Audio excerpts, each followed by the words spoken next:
The monitor screamed a flat, endless tone. Naomi Reyes didn't scream back. She drove her palms into a stranger's chest, while 3 armed men in tailored suits blocked the doorway, refusing to explain who he was. "Get out of my bay," Naomi said, not even looking up. "All of you, now." One of the men, broad as a doorframe, took a step forward. "Lady, you don't understand who this is. I don't care who he is. I care that his heart stopped 90 seconds ago." She shocked the body again. The monitor blipped, staggered, then found a rhythm. Naomi exhaled through her teeth. "There. Now somebody tell me his name so I can put it on a chart. Or I swear to God, I will have security drag you out by your ties." The man's jaw tightened, but he said nothing. Naomi had been an ER nurse for 6 years, long enough to know the difference between grieving family and men who were used to rooms going silent when they walked in. These men expected silence. She had given them none of it. That should have been the end of it. A patient stabilized. A chart started. A shift finished. At 6 a.m., like any other. Instead, at 4:47 that morning, the doors of the ER swung open again, and this time, it was not security who walked in first. It was Dominic Castellano. Naomi did not know his name yet. She only knew that the temperature of the room changed the second he entered, the way air pressure drops before a storm breaks. He wore a charcoal overcoat unbuttoned over a suit that had never once touched a rack in a department store, and his eyes went straight past the nurse's station, past the attending physician trying to explain hospital protocol, and landed on her. "You're the one who worked on him," he said. It wasn't a question. "If you mean your friend in Bay 2, yes." Naomi didn't step back. She'd learned that stepping back only invited men like this to keep coming. He's stable. No thanks to whoever decided a hospital hallway was an appropriate place for a gunfight. Something flickered behind Dominic's eyes. Something that might have been respect, or might have been calculation. In this world, they often look the same. You didn't ask who brought him in. I didn't need to. I needed his blood type and an OR. She crossed her arms, aware of exactly how she must look to a man who was, by the cut of his coat, and the silence that trailed him like a second shadow, worth more than the entire hospital wing. Aware, too, of the way his gaze had swept over her, the kind of look she'd gotten her whole life from people deciding, in half a second, whether a curvy woman in scrubs and sneakers was worth their attention. She'd stopped waiting for that verdict years ago. It wasn't the first time a man in an expensive suit had looked at her and recalculated his expectations. She'd spent 6 years watching attending physicians address her male colleagues first, watching drug reps hand their samples to any nurse who looked like a magazine cover before they got around to her, watching patients' families ask, more than once, if there was someone more senior they could speak to. She'd stopped needing their approval somewhere around year 3. What she hadn't expected was a man like this one, dangerous in ways she couldn't yet name, looking at her like her competence was the only detail in the room worth noting. "Is there a problem, sir?" "No," Dominic said quietly. "There isn't." He walked into Bay 2 without asking permission, and nobody stopped him. Not the attending, not the 2 men who worked security, because everyone in that hallway understood, on some instinctual level, that permission wasn't a concept that applied to him. Naomi found out 3 hours later, from a nervous resident who'd overheard the wrong conversation, exactly whose life she had saved. Nicky Castellano, 24 years old, younger brother of Dominic Castellano, a name that made hospital administrators go pale, and made certain police captains suddenly develop selective memory. The Castellano family did not appear in newspapers. They appeared in FBI files, in whispered warnings passed between people who valued their kneecaps, in a version of New York that existed 3 feet beneath the one Naomi had grown up in. She should have let it go there. She almost did. Then, 4 days later, a car the length of her studio apartment idled outside the hospital's staff entrance, and a man in a gray suit opened the back door and said her name, like he'd known it his whole life. "Ms. Reyes, Mr. Castellano would like a word." Tell Mr. Castellano I'm off shift, and I have laundry to do. He's not asking. Naomi looked past the man to the tinted window, to the shape of someone sitting very still inside, and felt the first cold thread of understanding that her ordinary life, 6 years of double shifts, and instant ramen, and a father's badge she still kept in a drawer she never opened, had just collided with something that did not let go once it decided to hold on. She got in the car. Dominic didn't waste time on pleasantries. He sat across from her, hands folded, studying her the way he might study a ledger that didn't balance. You saved my brother's life. It's my job. You didn't ask for money. You didn't ask who we were. You didn't call the police. His voice was flat, but every word landed, like a verdict being read. Most people would have done one of those 3 things. Most people are afraid of men like you. Naomi held his gaze, refusing to let the ride, the suit, the silent driver up front, shrink her into someone smaller than she was. I've been afraid of scarier things than a man in a nice coat. Something almost like a smile ghosted at the corner of his mouth, gone before it fully formed. There's a problem, Ms. Reyes. A very expensive one, and you just became part of the solution. I don't know what that means. It means, Dominic said, sliding a folder across the seat toward her, that in 6 days, you and I are getting married, and you're going to say yes. The folder sat between them, unopened, like something that could bite. You're joking, Naomi said. I don't joke. Dominic's voice never rose, never needed to. Open it. She did, because refusing felt like admitting she was afraid, and she had promised herself years ago that she would never again let a room full of powerful men decide what she was and wasn't capable of. Inside was a marriage license application, already filled out with her name typed in clean, precise letters, and a single sheet detailing a wire transfer of $5 million to an account she didn't have yet. You can't buy a wife, Mr. Castellano. I'm not buying one. I'm hiring one. He said it so plainly it was almost worse than if he'd been crude about it. There are people who believe my brother's shooting was an accident. It wasn't. There are people circling this family right now, waiting to see if I'm distracted, grieving, weak. A wedding, a quiet one, changes the story. It says I have something worth protecting, something worth staying focused for. It buys me time. And what happens to me when your time is up? You walk away with more money than you'll make in 20 years of 12-hour shifts, and a signature on a piece of paper that says it was never real. His eyes moved over her face, and for the first time she saw something underneath the ice, something that looked almost like exhaustion. You'll live in my house. You'll wear my ring. You will not, under any circumstances, share my bed, unless you choose to. This is a transaction, Ms. Reyes.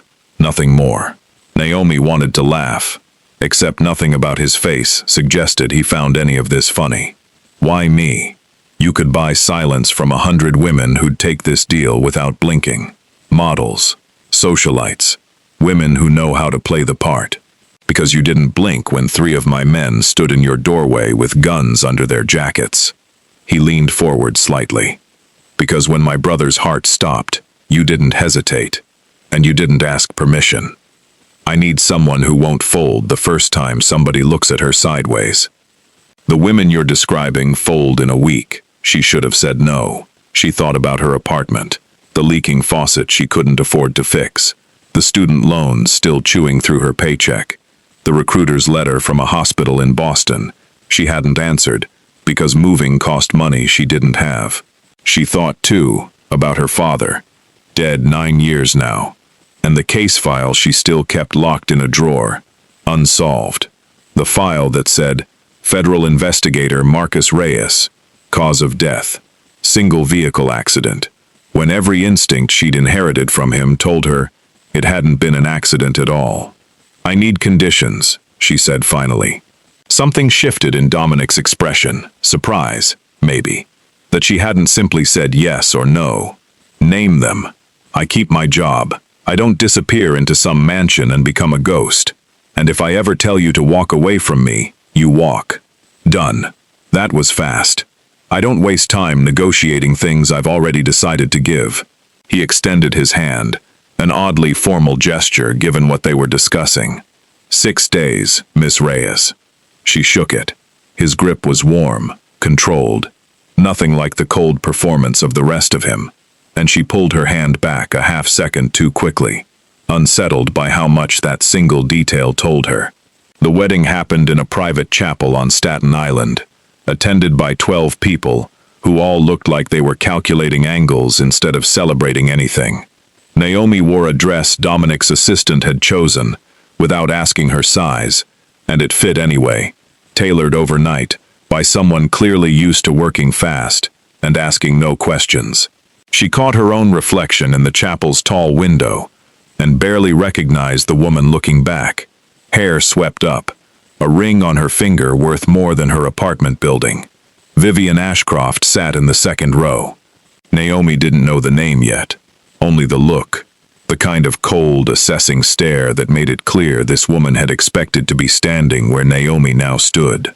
Later, she would learn that Vivian had been engaged to Dominic 8 months earlier, an arrangement between two old families that had collapsed under circumstances nobody would explain to her. For now, she only registered the way Vivian's crimson-lacquered smile didn't reach her eyes, and the way she leaned toward the woman beside her and murmured something that made both of them laugh softly behind gloved hands.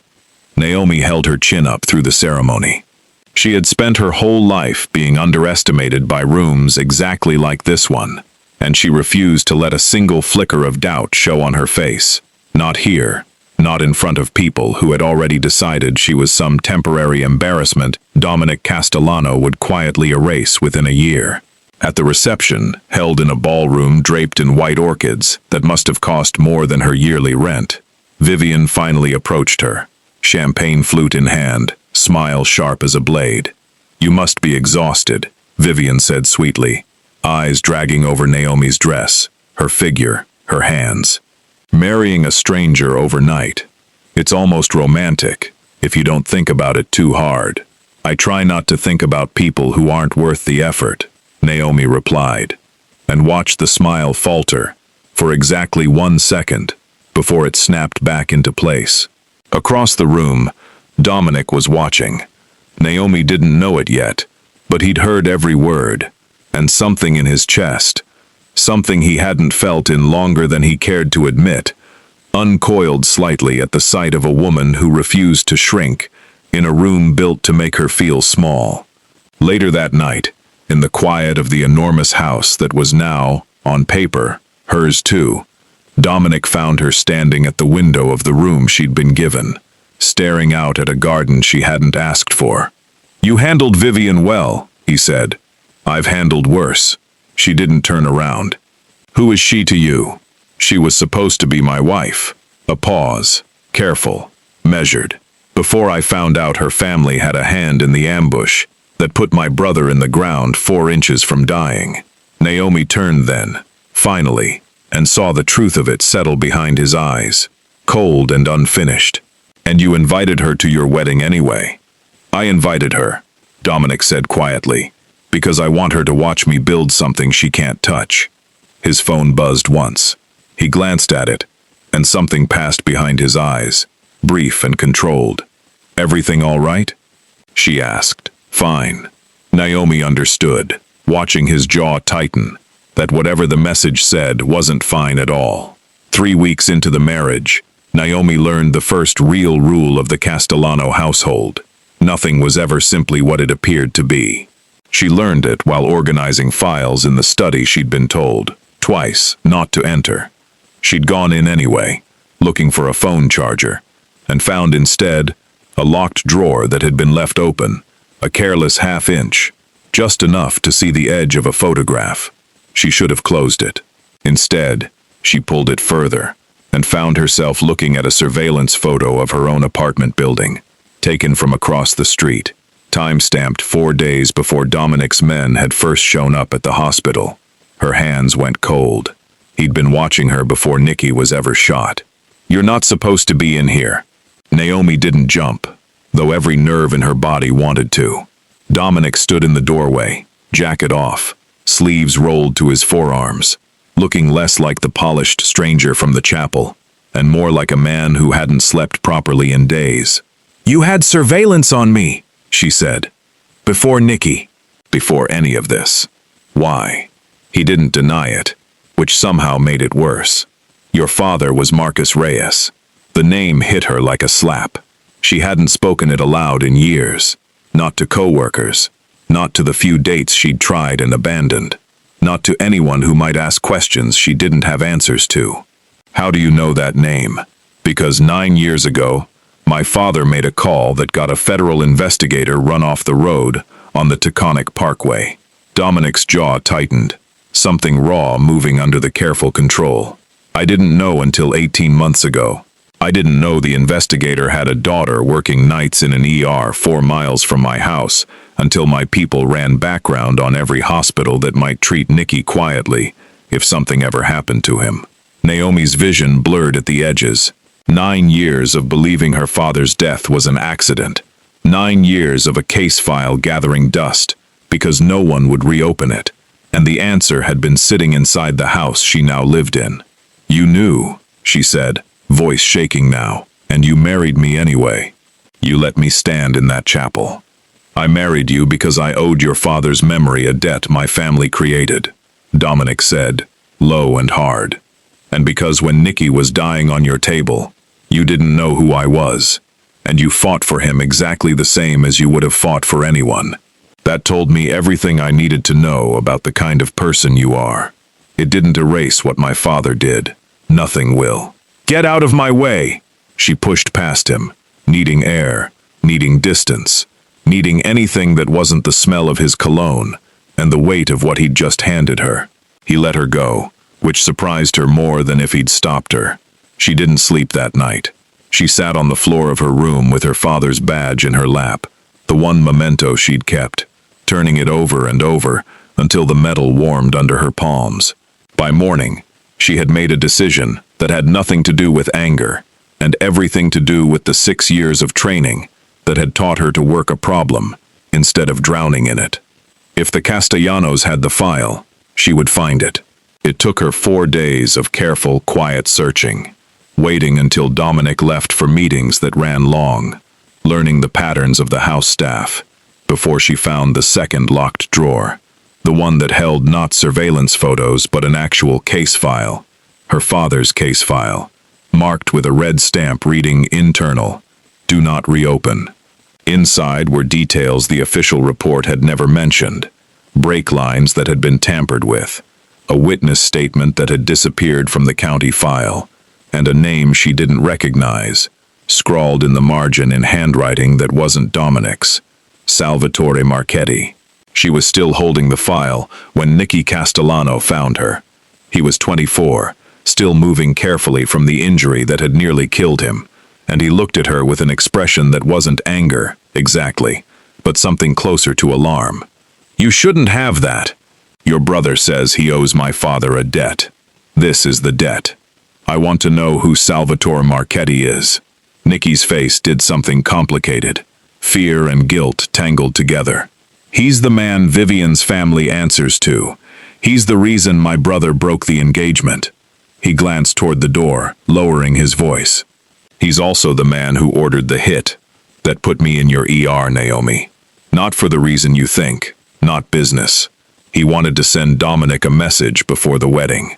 He wanted to remind him what happens to people who get close to us."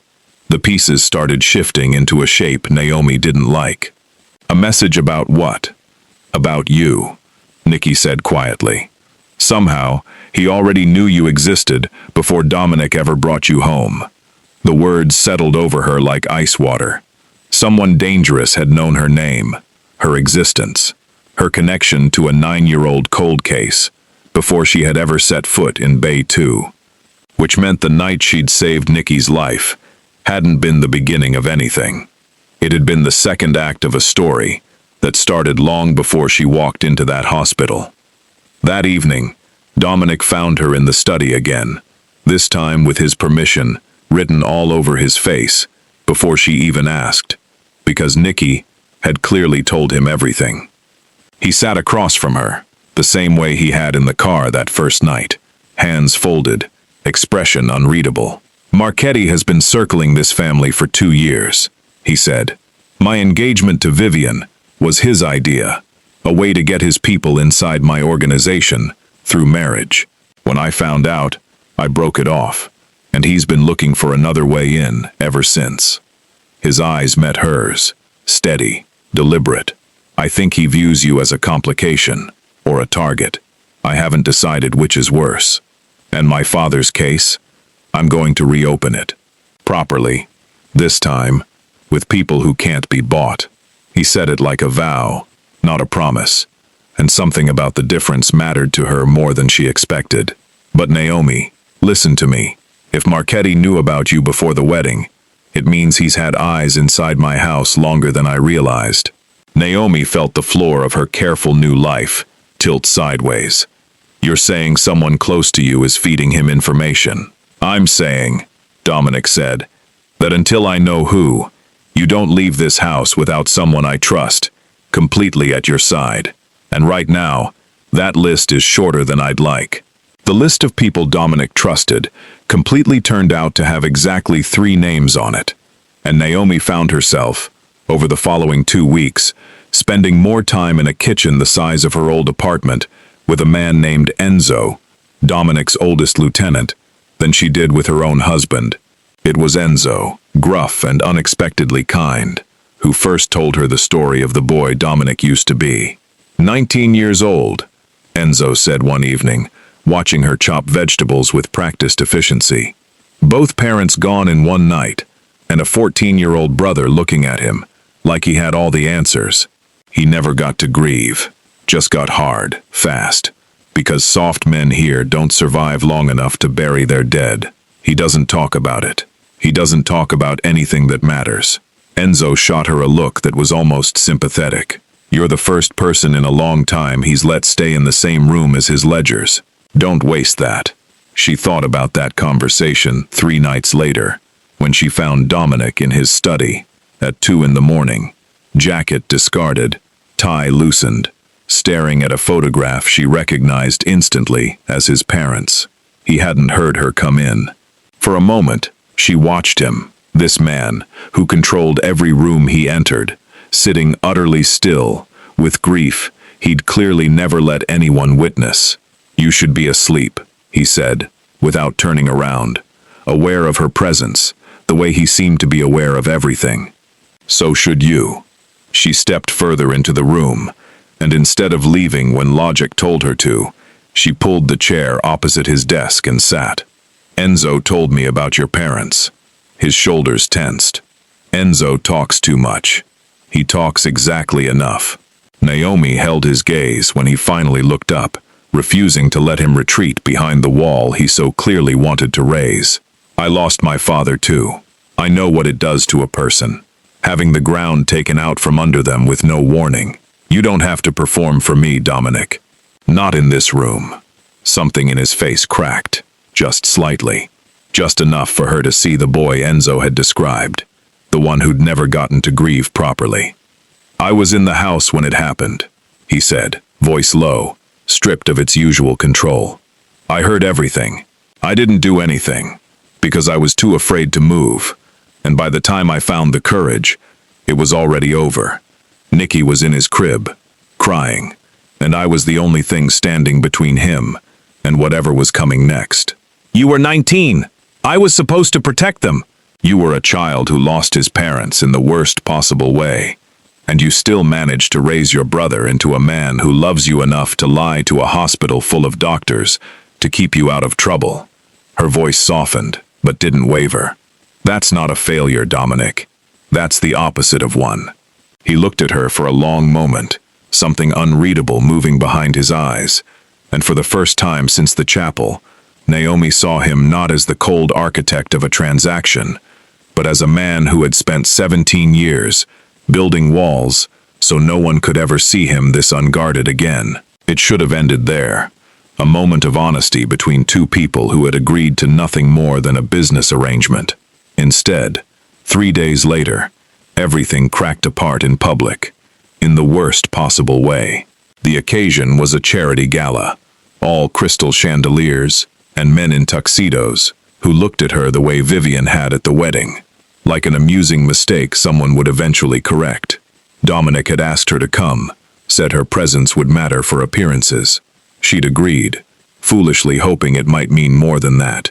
Vivian found her near the bar, flanked by two women who looked like they'd been assembled specifically to laugh at Vivian's jokes. I have to say, Naomi, you're braver than I gave you credit for. Wearing that dress, in a room full of people who remember what real elegance looks like. Naomi had learned, in 6 weeks of marriage, exactly how to hold her spine straight in rooms like this. I'm sure it's easier to remember elegance than to actually possess it. The women beside Vivian went quiet, but Vivian's smile only sharpened. Careful. Dominic married you out of guilt, sweetheart, not affection. I'd know. I spent 8 months learning exactly what that man is capable of feeling, which is nothing at all. Don't mistake convenience for anything real. The words landed harder than Naomi expected, striking a fear she hadn't admitted even to herself. She opened her mouth to respond, but before she could, Dominic's voice cut across the space, cold enough to freeze the entire conversation solid. Vivian. He appeared beside Naomi, like a shadow given shape, one hand settling, deliberate and possessive, at the small of her back. You're not invited to speak to my wife. Your wife, Vivian repeated, savoring the word like poison. How long do you think that arrangement lasts, Dominic? We both know what this is. What this is, Dominic said, voice dropping into something dangerous, is none of your business anymore. You lost that privilege the day your family put a bullet in my brother's shoulder. The color drained from Vivian's face, fast enough that Naomi understood, with sudden clarity, that whatever Vivian had known about Marchetti's plans, she hadn't expected Dominic to know it too. Vivian recovered quickly, forcing her smile back into place, but not before Naomi caught the flicker of real fear underneath it. You should be more careful who you trust in that house, Dominic, Vivian said, retreating. Not everyone under your roof is as loyal as you think. She left before he could respond, and Naomi stood there with his hand still warm at her back, the words tightening into suspicion. Then she noticed his eyes weren't on Vivian's retreat. They were on her. You spent 10 minutes with Alan Whitfield tonight, Dominic said. It wasn't a question. He's a friend from the hospital. Is that a problem? Everyone here is watching who you stand close to. His voice had gone clipped, quieter than shouting, and twice as sharp.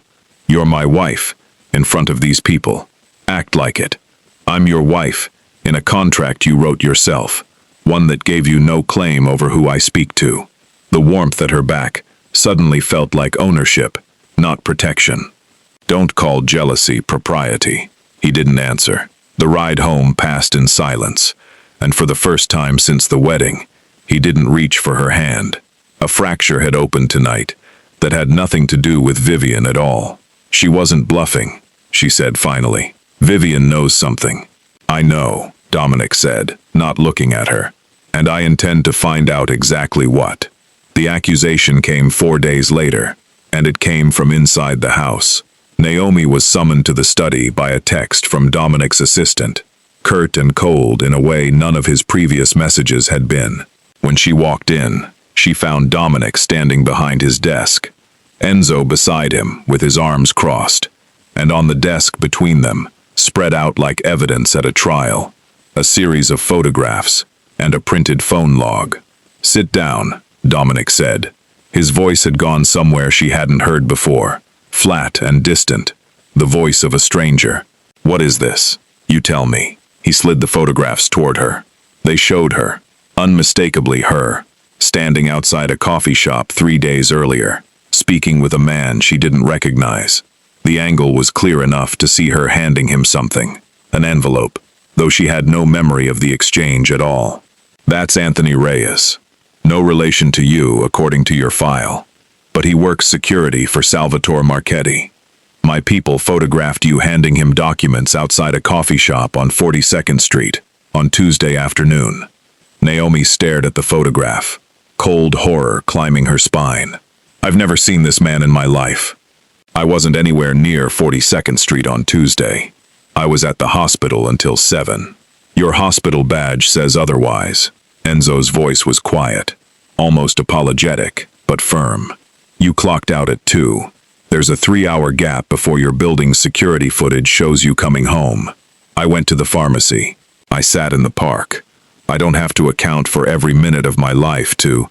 She stopped herself, hearing how it sounded, how thin the defense felt, even to her own ears. Dominic, look at me. You know me. Do you actually believe I'd hand your enemies information, after everything you've told me about my father? For one unbearable moment, something in his face wavered, and she thought he might choose her. Might choose the version of events built on 3 weeks of 2 a.m. conversations, and a woman who'd never once flinched in his presence. Then his jaw hardened, and the wall came back up, brick by brick. The evidence says otherwise. The evidence is wrong. Her voice cracked, not from fear, but from something worse. The particular devastation of being disbelieved by someone she'd started, against every instinct of self-preservation, to trust, or it's been manufactured. Did that thought even cross your mind? Or is it easier to believe the curvy nurse from the ER was always just a liability you should have vetted more carefully? Naomi, no.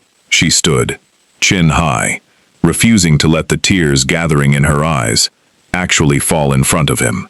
You want to believe a photograph over 3 weeks of watching me hold this family together, while your own fiancé's people circle like vultures?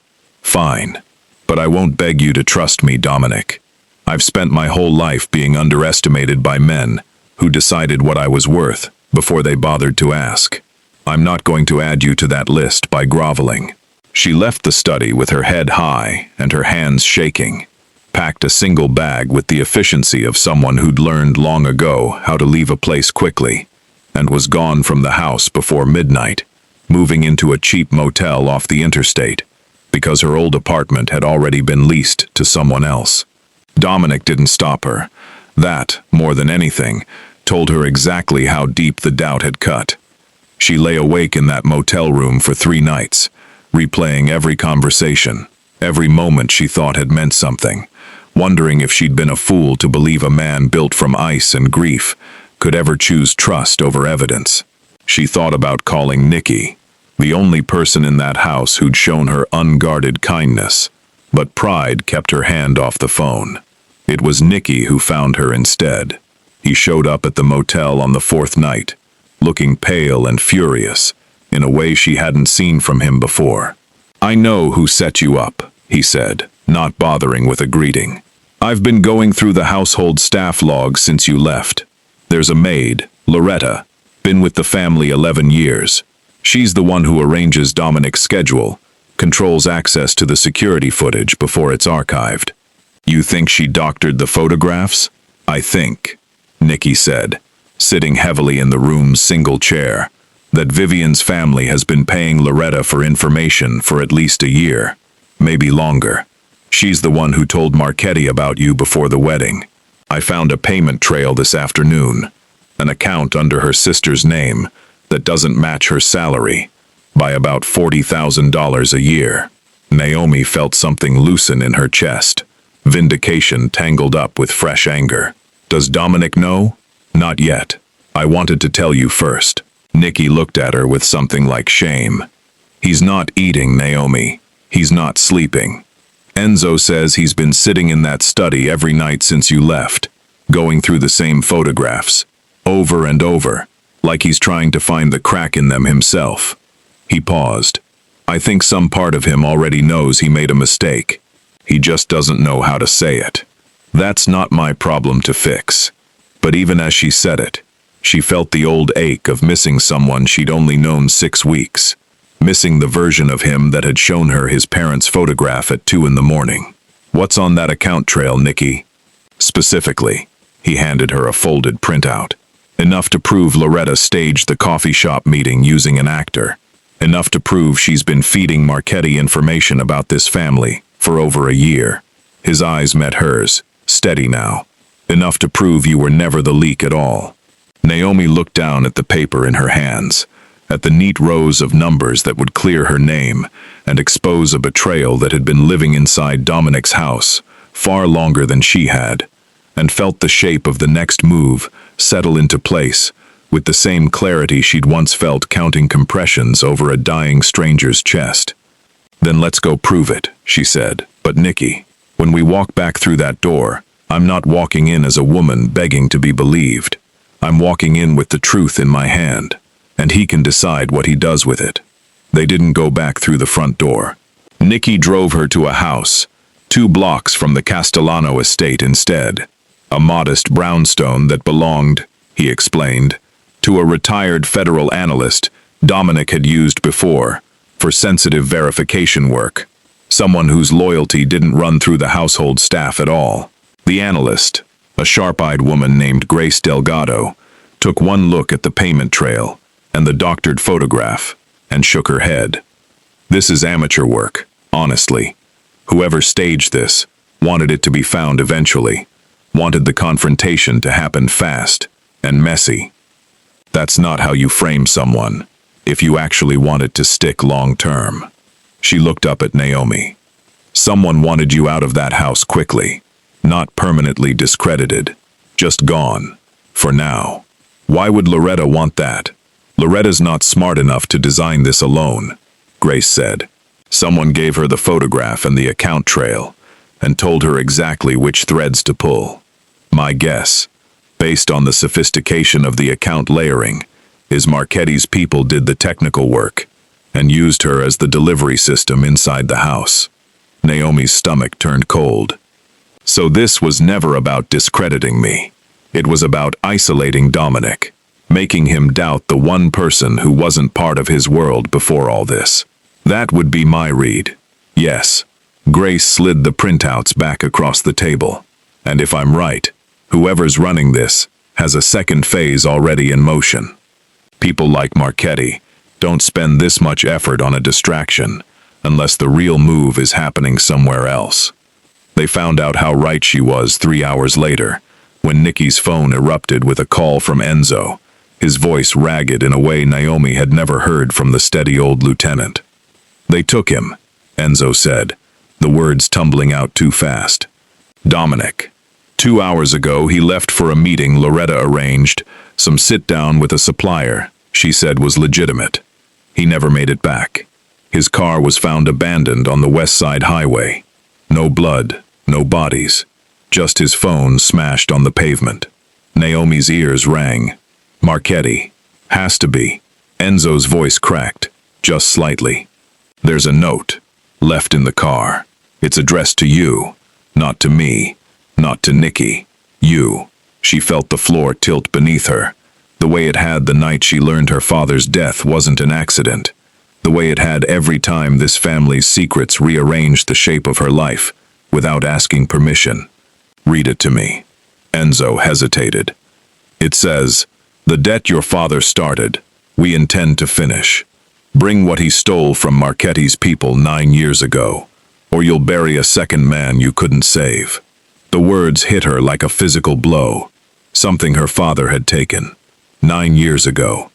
She'd spent nearly a decade believing he died chasing an answer he never found, and now a killer was telling her he'd found it after all, found something valuable enough to get him murdered, and valuable enough now to hold Dominic's life hostage. "I don't have anything," she whispered.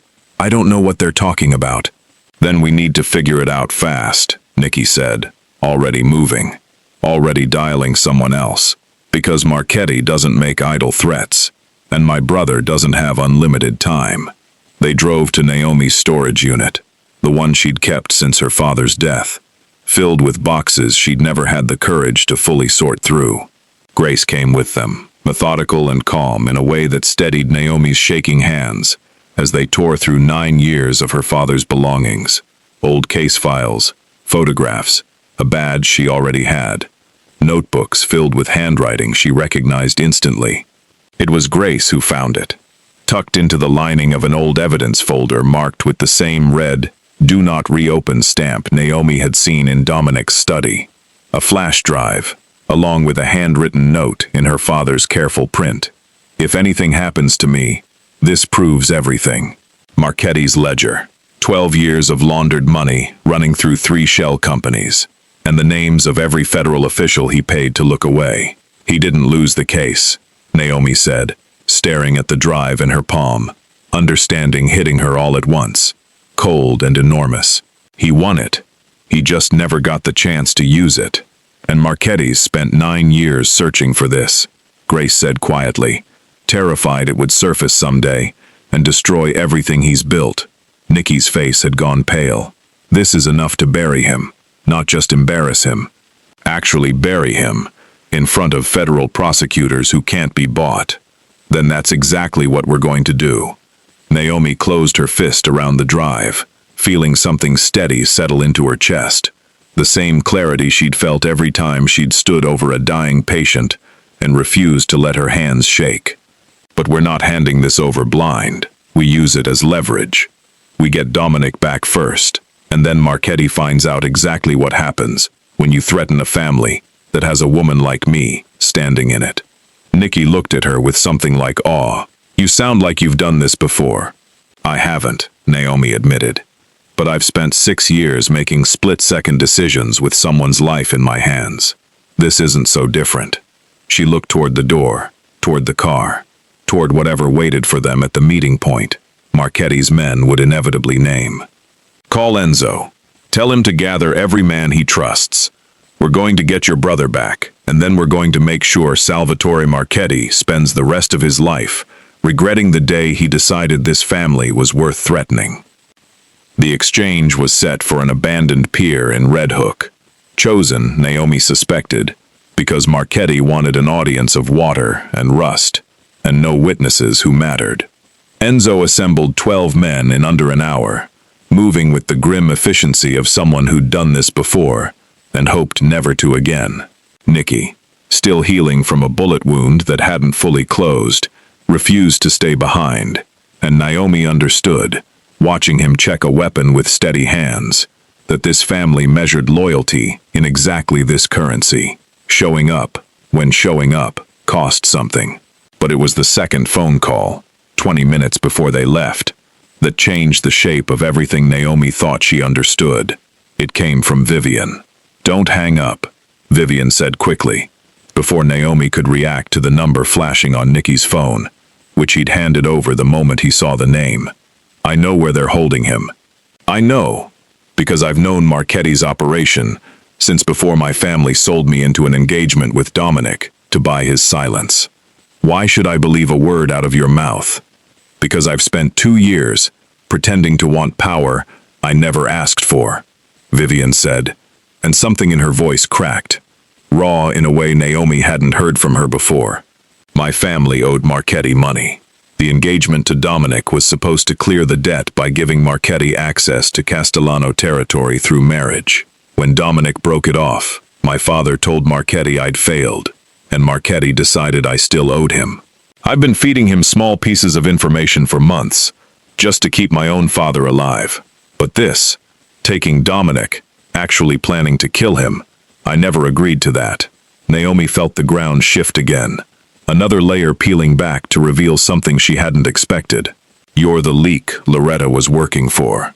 Loretta works for money. I work because a gun has been pointed at my father's head for 2 years. Vivian's voice steadied, hardening into something almost like resolve. I'm done being a hostage to that man's schedule. He's holding Dominic in a warehouse on Pier 41, not the meeting point he told your people. The pier location is a decoy, meant to buy time, while his men move Dominic somewhere permanent. A pause. I'm giving you this because I want Marchetti gone, Naomi. Whatever you think of me, believe that much. Naomi looked at Nikki, who'd gone very still, listening to half the conversation. She could be lying, sending us straight into a second trap. She could be, Nikki agreed. But if she's telling the truth, and we ignore it, we lose the only chance to get there before they move him. Grace, sitting quietly in the corner with her laptop open, spoke without looking up. I can verify part of it in 5 minutes. Pier 41 has a shipping manifest, logged under one of the shell companies on your father's drive, Naomi. If Vivian's telling the truth about the location, it lines up with Marchetti's own paper trail.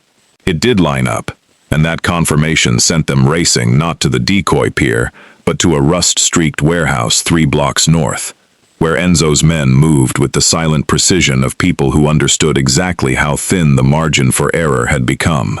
They found Dominic bound to a metal chair in the warehouse's back office, a cut above his eyebrow, his shirt torn at the collar, but alive, and the sight of him alive hit Naomi with a force she hadn't expected, something that had nothing to do with strategy, and everything to do with the 2 a.m. conversation she couldn't stop replaying. Marchetti himself stood near the window, a lean, silver-haired man, whose calm was somehow more unsettling than any display of anger could have been. "Ms. Reyes," he said, almost pleasant, "your father was a stubborn man. I see the trait runs in the family." "Where's the drive?" Dominic said sharply from the chair, voice raw but commanding, despite his position. "Naomi, don't give him anything, whatever he's threatened. I'm not here to negotiate on your terms, Mr. Marchetti." Naomi held up the flash drive, watching the older man's eyes lock onto it, with the particular hunger of someone who'd spent 9 years afraid of exactly this object. 12 years of laundered money, federal officials on your payroll. My father died trying to make sure this saw daylight, and I've spent 9 years wondering why it never did. I finally understand. He never got the chance to hand it to someone who couldn't be bought. "You misunderstand the situation," Marchetti said, though something had shifted in his composure. "You're not in a position to make demands." "I disagree." Grace stepped forward from the doorway, phone raised, screen visible. "Because I've already sent copies of this drive's contents to 3 federal prosecutors and 2 investigative journalists, time-stamped 10 minutes ago, set to publish automatically if I don't personally cancel the release in the next hour. You can kill everyone in this room, Mr. Marchetti, and it changes nothing. The story runs either way." For the first time since Naomi had heard his name, Salvatore Marchetti looked afraid. "You're bluffing." "Call and find out," Naomi said, steady, despite the hammering of her own heart. "But you should know, the offer only stands if Dominic walks out of this warehouse breathing. Otherwise, I promise you, I will make sure the version of this story that reaches every prosecutor in this city includes exactly how you spent the last hour." The silence that followed stretched long enough that Naomi heard water lapping against the pier outside, heard Dominic's ragged breathing, heard the particular quiet of men deciding whether their loyalty to Marchetti was worth dying for. It wasn't. One by one, the men flanking Marchetti lowered their weapons, and Marchetti, understanding the calculation being made around him, sagged slightly against the window frame. "Cut him loose," he said finally, voice flat with defeat. Enzo moved fast, freeing Dominic from the chair, and Naomi crossed the room without thinking, without calculating, and found herself with her hands on his face, checking the cut above his eye, with the same clinical focus she'd used the night she'd saved his brother's life. Except this time, her hands were shaking. "You came," Dominic said quietly, staring at her, like he was seeing something he hadn't let himself believe existed. "I never left," Naomi said. "You just stopped believing me for a while."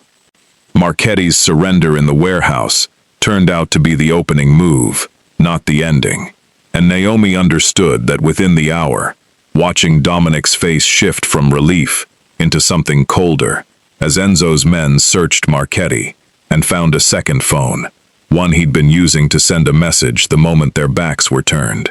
"He warned someone," Enzo said grimly, reading the sent messages before the phone's screen went dark. "Someone named Aldo. Says the leverage failed. Moved to phase 2 immediately." "Who's Aldo?" Naomi asked. But the look that passed between Dominic and Nikki told her the answer, before either of them spoke it aloud. "Our cousin," Dominic said, voice gone flat with fury. "He runs security for the estate. He would have known our movements tonight before anyone else did." The pieces slid into place with sickening speed. Aldo hadn't just known their movements. Aldo had likely been the one feeding Marchetti information from inside the family for years, longer even than Loretta or Vivian. Someone trusted enough to never be questioned. Someone with access to schedules, security codes, the exact layout of the house Naomi had been living in for 2 months. They drove back to the estate in a convoy of 3 cars. Dominic's jaw set the entire ride, and arrived to find the front gate standing open, and the house lights blazing at 3 in the morning. Wrong in a way that raised the hair on Naomi's arms before anyone said a word. Inside, Aldo was waiting for them in the main hall, flanked by 4 men Naomi didn't recognize, and beside him, bound and gagged in a chair pulled from the dining room, sat Enzo's daughter, 17 years old, tears streaking her face. "Ah," Aldo said, spreading his hands in mock welcome. "The hero returns." "Let her go," Dominic said, voice deadly quiet. "In time. Marchetti's finished. I understand." Failed his one job, predictably. Aldo's eyes moved to Naomi with open contempt. "I told him not to underestimate you, Ms. Reyes. But he insisted a hospital nurse and a stack of paperwork wouldn't change anything. I said differently. I've been watching you since the wedding. You're smarter than you look, and considerably more dangerous." "Why?" Nikki said, voice shaking with a fury Naomi hadn't seen from him before. "Your family, Aldo. He gave you everything. He gave me a title and no real power." Aldo snapped, the mask slipping for the first time. "I've run this family's security for 6 years, while Dominic made every decision that mattered. My own father died protecting this family 30 years ago, and I got a paycheck and a renter office, instead of the respect I earned. Marchetti offered me a partnership, a real one, equal footing, not scraps from a cousin's table.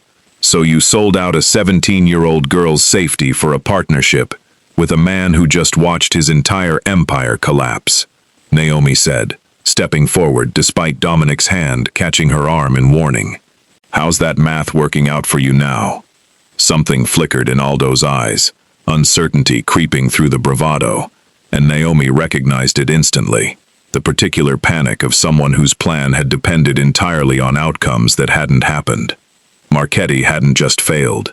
Marchetti was, at this very moment, likely being loaded into a federal vehicle, and every promise Aldo had built his betrayal on had evaporated in the last 2 hours. "You have nothing left to bargain with," Dominic said, reading the same shift Naomi had. "Marchetti's finished. Whatever partnership you imagined died in that warehouse tonight. I still have her," Aldo said, gesturing to the terrified girl in the chair, though his voice had lost its earlier confidence. "You have a child," Naomi said, stepping forward again, ignoring Dominic's low warning of her name. "And every second you keep pointing a gun in this direction, you're proving exactly how little power you actually have left. Real power doesn't need hostages, Aldo. It never has. It was a gamble, speaking to a desperate, cornered man like he was a patient in crisis rather than an armed threat. But 6 years in an ER had taught Naomi something about desperate people that Dominic's world of calculated violence hadn't. That fear made people erratic, and erratic people needed someone to talk them down, not someone to escalate the standoff further. "Put the gun down," she said, softer now, holding his gaze. "Let her go. And whatever happens next, at least it won't include hurting a child who has nothing to do with any of this." For a long, terrible moment, nobody moved. Then one of Aldo's own men, young, clearly unprepared for the reality of what tonight had become, lowered his weapon first, and the fragile wall of loyalty Aldo had built around himself began to crumble in real time. "This is over," Enzo said, stepping forward now, gun steady, eyes locked on the man threatening his daughter. "Whatever you thought you were building, Aldo, it ends tonight." Aldo's shoulders sagged, the fight draining out of him all at once, and he released his hold on the chair, stepping back as Enzo rushed forward to free his daughter, hands shaking as he untied the ropes. Dominic's men moved in immediately, and within minutes, Aldo was restrained. The 4 men who'd stood with him surrendering without further resistance, now that the balance of power had visibly, irreversibly shifted. Enzo held his daughter against his chest, both of them shaking, and Naomi felt her own knees weaken with the release of adrenaline. The crash that always came after a crisis stabilized. Dominic caught her before she fully realized she was swaying, his hands steady on her arms, his eyes searching her face with an intensity that had nothing to do with strategy anymore. "You could have been killed," he said quietly, "only for her. Talking to an armed, desperate man like that. So could you, tonight, tied to a chair in a warehouse."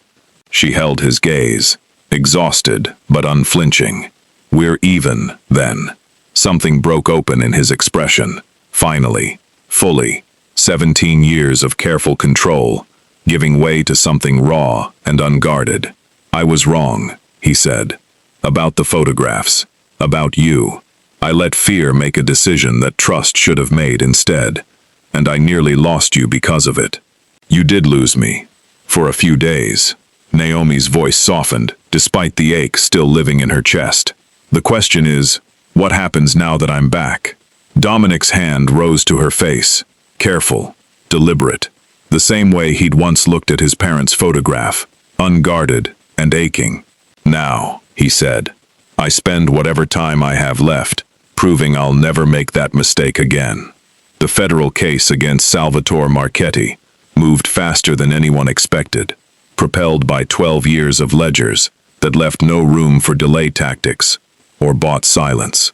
Within a week, 3 of the officials named in her father's files had been arrested, their careers and freedom ending in a single coordinated sweep that made front pages Naomi had once believed her father's name would never touch.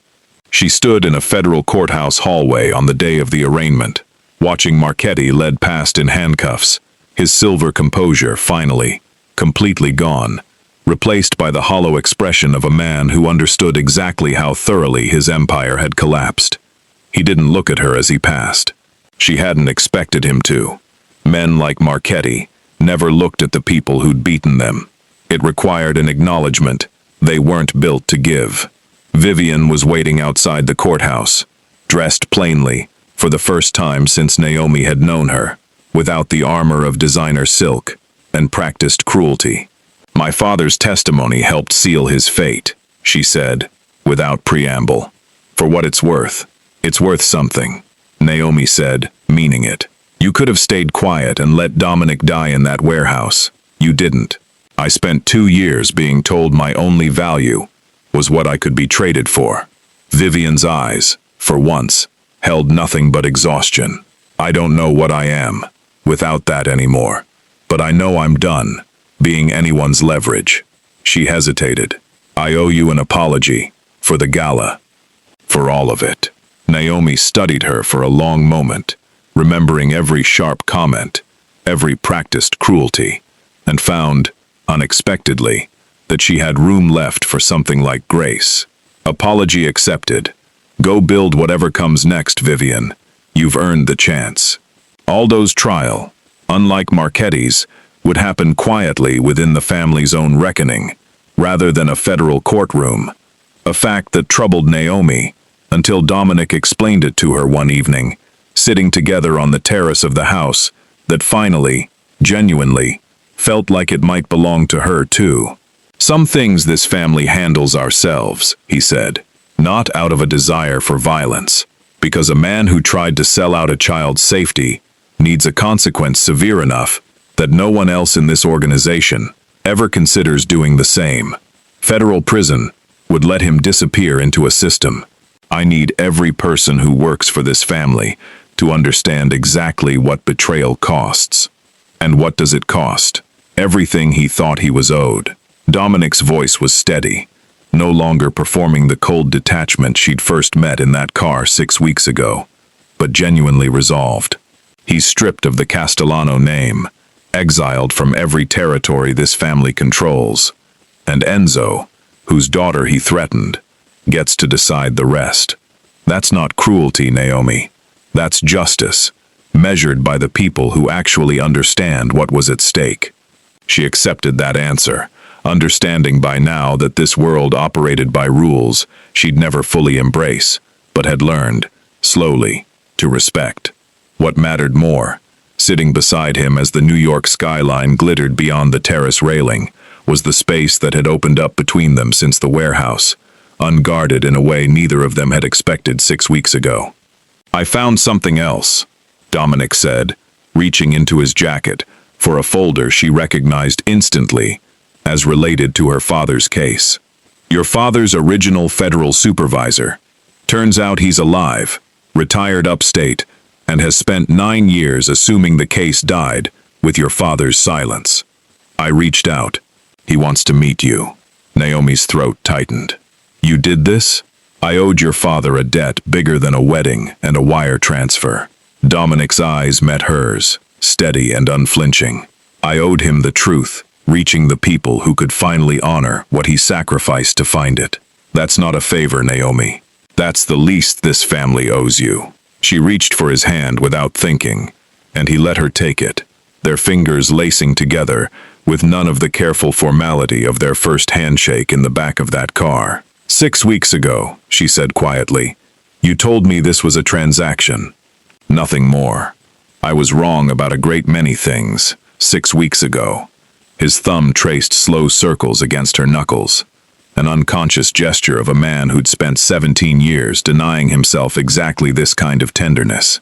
"I told myself, love was a weakness this family couldn't afford. That trusting anyone completely was how men like my father ended up dead in their own home.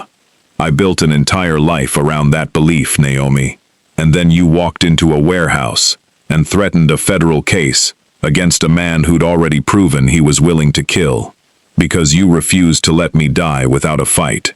"I wasn't going to let you die," she said simply. "Not when I still had things to say to you. Say them now." His voice had gone rough, unguarded in a way that made her chest ache.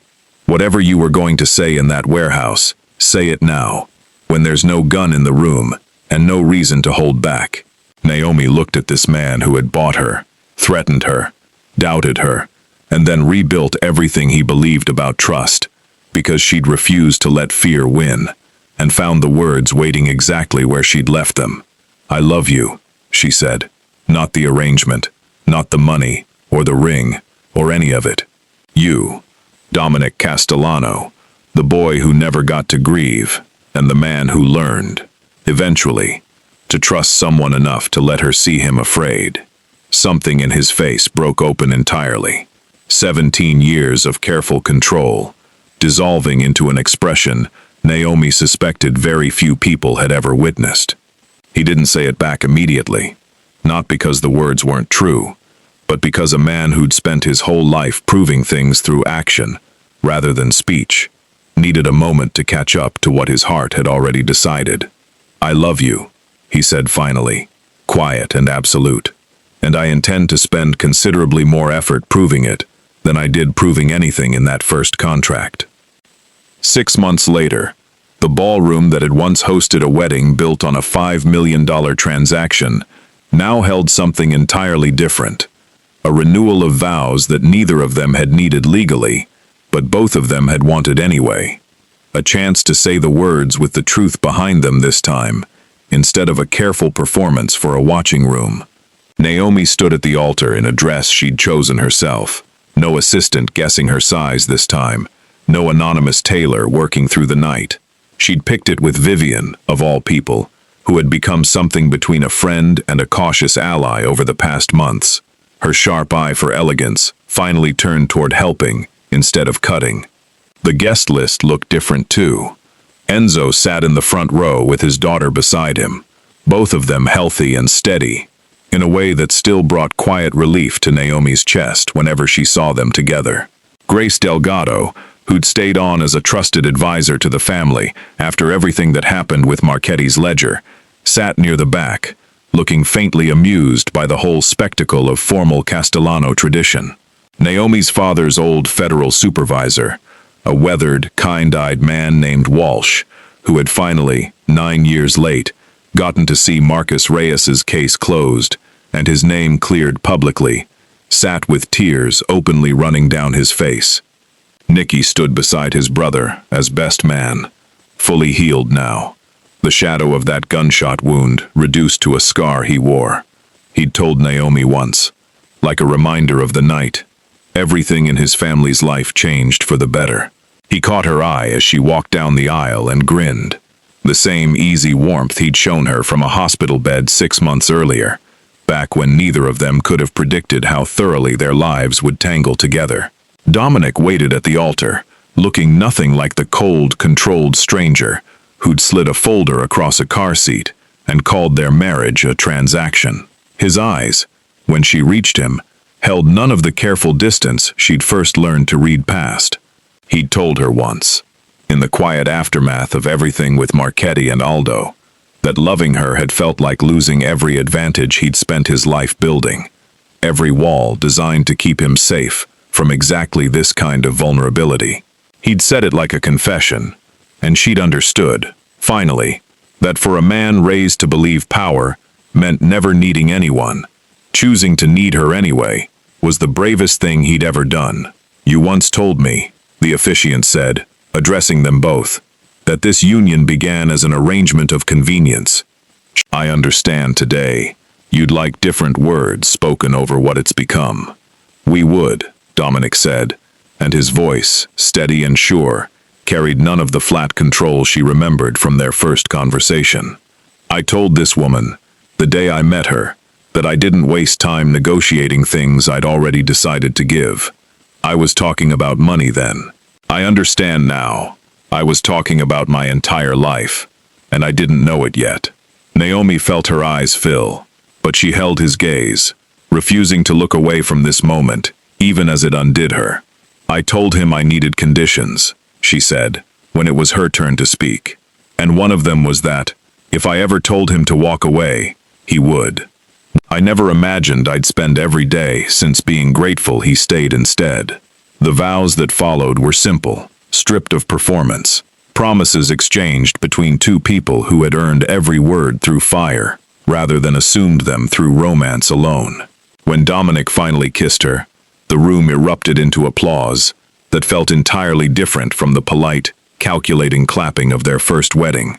Warmer, real, a celebration instead of a spectacle. Later, on the terrace where he'd first told her he loved her, Dominic found her alone for a moment, watching the same New York skyline that had witnessed every terrifying, transformative turn of the past 6 months.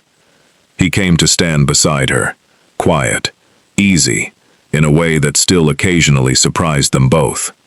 "Enzo's daughter asked me today," he said, "if I was scared, marrying you a second time." "What did you tell her?" "I told her the only thing that ever truly frightened me was almost losing you before I learned how to hold on properly." He turned her gently to face him, his hand finding hers with the easy certainty of a man who no longer needed to calculate every gesture.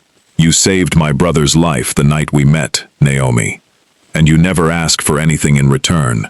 Then you saved mine, in that warehouse, and asked for nothing then either. I've spent this family's entire history believing power was the only thing that kept people safe. You taught me that the people worth keeping close are the ones who make you brave enough to be soft." "I didn't do that alone," Naomi said, resting her forehead against his. "You had to choose to let me." "Every day," Dominic murmured, "for the rest of my life." Somewhere below them, the party continued, the sound of laughter and music drifting up into the warm evening air. A family rebuilt from betrayal and grief into something steadier, chosen deliberately this time, instead of forced by circumstance. Naomi thought of her father, of the badge she still kept, now finally resting easy alongside a case closed and a truth honored instead of buried. She thought of the girl she'd been 6 years ago, working double shifts and being underestimated by every room she walked into, and understood, standing here in the arms of a man who had once tried to buy her silence, and instead earned her whole heart, that she had never needed anyone's permission to become exactly who she already was. Dominic Castellano had once believed that love was the one weakness his world could never survive. Standing on that terrace, wrapped around the woman who'd walked into a hospital's chaos and refused to be anything less than herself. He understood at last that loving her hadn't made him weaker at all. It had made him, for the first time in his entire life, unafraid.